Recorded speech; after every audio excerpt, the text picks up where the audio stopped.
उत्तम शिक्षण संस्था, उत्तम शिक्षक वर्ग व उत्तम वाचनालय चांगली माणसे घडवतील, जे आयुष्यात जिंकतात ते वेगळ्या पद्धतीने विचार करतात.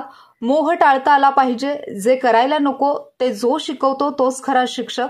काहीतरी नवीन करण्याची ठिणगी प्रत्येकामध्ये असते, पण त्याकडे आपण दुर्लक्ष करतो. प्रत्येकाच्या मनात असणारी स्वप्ने ही उत्तम शिक्षक निर्माण झाले नाहीत तर उत्तम विद्यार्थी निर्माण होऊ शकत नाहीत. उत्तम शिक्षकच 2047 उत्तम भारत घडवू शकतील. जागतिक पातळीवरील गुणवत्ता हीच भविष्यात महत्त्वाची ठरेल. माहिती तंत्रज्ञानाचा उपयोग केवळ मनोरंजनासाठी न करता ज्ञानाच्या कक्षा विस्तारित करण्यासाठी करावा. जातीविरहित, कर्मविरहित समाज निर्माण करण्यासाठी हलकी समजली जाणारी स्वतःची कामे स्वतः करायला शिका. संपूर्ण भारताकडे जगाची फॅक्टरी म्हणून बघितले जात आहे असे मत ज्येष्ठ विचारवंत माजी संपादक डॉक्टर उदय निरगुडकर यांनी व्यक्त केले. ते भिलवडी शिक्षण संस्था भिलवडी व सार्वजनिक वाचनालय भिलवडी यांच्या संयुक्त विद्यमाने आयोजित भारत @2047 या विषयावरील व्याख्यान प्रसंगी प्रमुख पाहुणे म्हणून बोलत होते.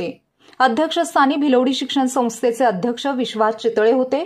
विश्वास चितळे म्हणाले की माहिती तंत्रज्ञानाचा उपयोग ज्ञान वाढवण्यासाठी आमचे विद्यार्थी प्रयत्न करतील.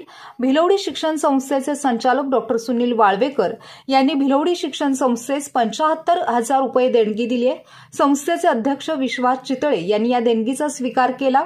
भिलवडी सार्वजनिक वाचनालयाचे अध्यक्ष गिरीश चितळे, सौ लीना चितळे, संस्थेचे विश्वस्त डॉक्टर सुहास जोशी, संचालक जयंत केळकर, डॉक्टर सुनील वाळवेकर, संजय कदम, माजी संचालक भूनाज बगदूम, रमेश आरवाडे, महावीर चौगले, मुख्याध्यापक संजय मोरे, सुकुमार किनीकर, विद्या टोनपे, स्मिता माने, सुचेता कुलकर्णी, तुषार पवार आदींसह मान्यवर उपस्थित होते.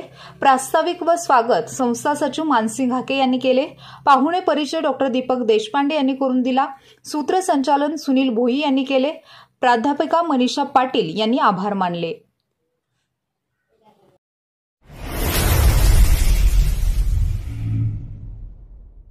क्रांती सूर्य न्यूज. क्रांती सूर्य न्यूज. संपादक शशिकांत कांबळे. सबस्क्राइब करा. बेल आयकॉनवर क्लिक करा आणि लाईक करायला विसरू नका.